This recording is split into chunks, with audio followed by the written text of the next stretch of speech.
Hey everybody, how you doing today?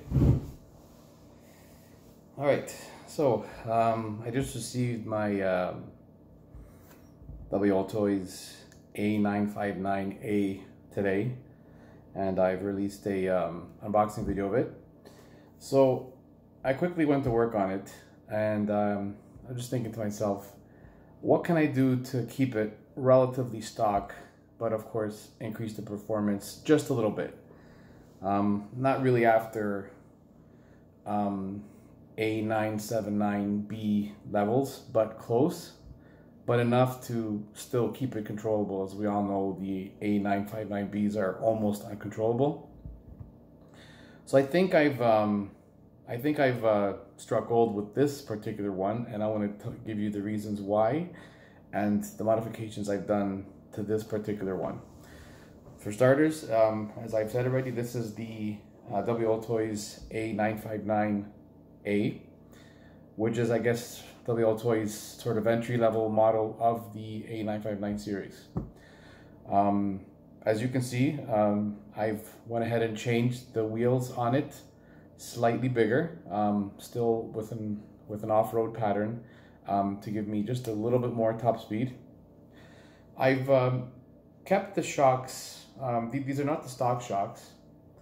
I've added slightly longer friction shocks. The reason why I like these are because they are quite soft, and these will absorb very well. They're also just a little bit longer than stock to give me just that little bit extra ground clearance without actually putting monster truck tires on it.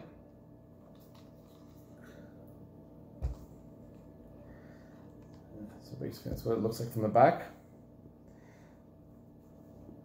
The most important thing that I've done is basically under the shell, which I'll show you. Before I do, as you may see, I actually made a small hole in the top, and just to stick the antenna through, because as we all know, the WLToys, they sort of pinch it up through a tube, pinch it down, and then cap it, and then the antenna sort of sits right over here in the roof.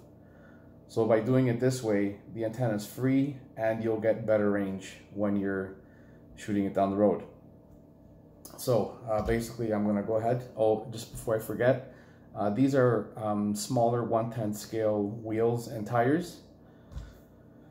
So basically, and they use 12mm hex. So basically, I just took out the 7mm that it came with, took out the plastic, put the 12 in its place, and then just put these right over top.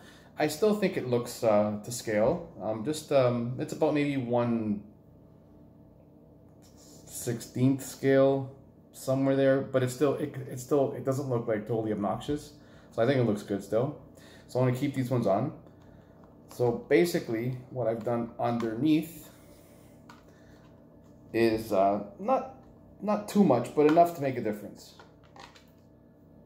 All right, first things first, as you can see, looks relatively stock.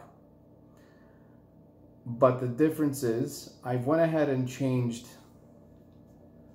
the motherboard. This motherboard, the stock A959A motherboard is this one here, which comes with a JST connector.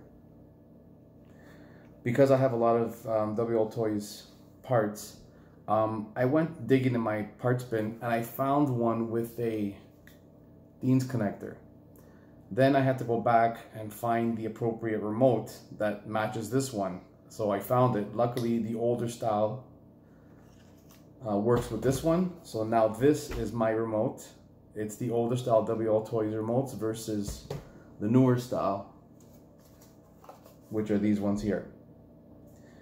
I like the older style because they are heavier and they feel better in the hand. So anyways, this is the remote that I'm using now. Also, the stock A959A came with lithium-ion batteries, 2S LiPo, not a LiPo, I should say, a lithium-ion. So because this new motherboard has a Dean's connector, I went ahead and installed the legit 2S LiPo battery. Obviously, it's a little bit bigger, but it still fit, and I've put it into place just at an angle, but everything still fits no problem, as you can see. So yeah, so that's basically the only modifications I've done to my A959A. Like I said, I kept it relatively simple, but I changed the key things to make it just a little bit faster. This is probably going to be on par with the regular A959 buggy. Might be a little bit faster actually, because it carries the same motor, but the wheels are bigger. So this is actually, as is actually faster in stock configuration, relatively stock configuration, than the A959. So I'm gonna just leave it as is. I'm not gonna go brushless. Like I said, I've already gone brushless on my A959B. I've put a 4300 kV in that on 2S, and I can barely even control it.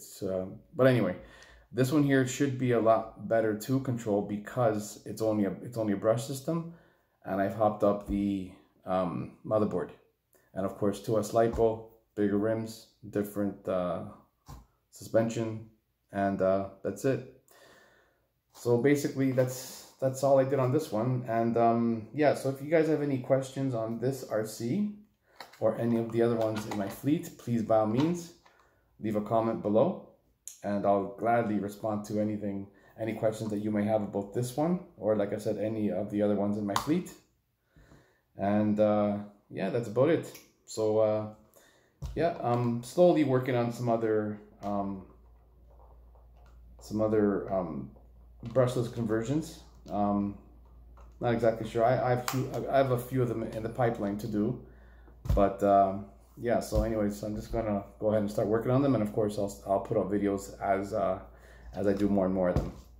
All right, guys. Anyways, you take care, and we'll see you soon. Ciao.